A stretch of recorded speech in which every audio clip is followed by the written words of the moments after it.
आई ग कुठं मेले सगळे.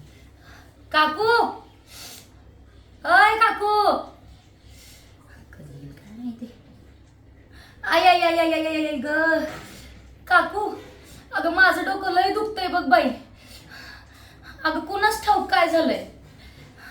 हा ना बरं काकू माझ्यासाठी जरासा गोडाचा शिरा कर बरं, जरासच कर. हा आणि त्याच्यामध्ये जरासं तूप आणि केसर बी घाल बर का. आई आई आई ग आणि हा त्याच्यामध्ये केसर घातल्याशिवाय चव येत नाहीये माहितीये ना तुला, म्हणून केसर जरा जास्त घातलं तरी बी चालेल. हा बाई जा.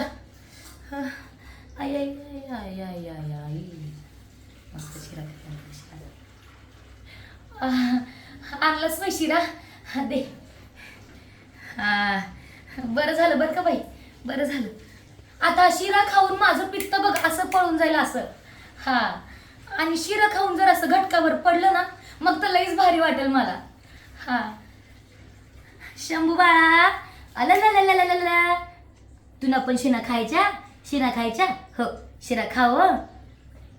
आणि काकू हा ग म्या काय सांगते, म्या घटकावर जराशी पडते तवर तुम्ही शंभूकडे बघाल का.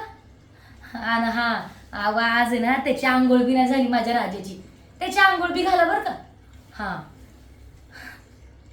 काय करू बाई,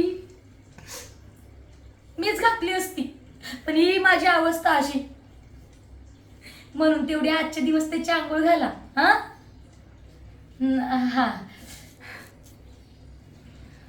बरं म्या काय म्हणते, आता बघा ना सगळे लोक मला म्हणतात की तू फुलासारखी दिसते म्हणे.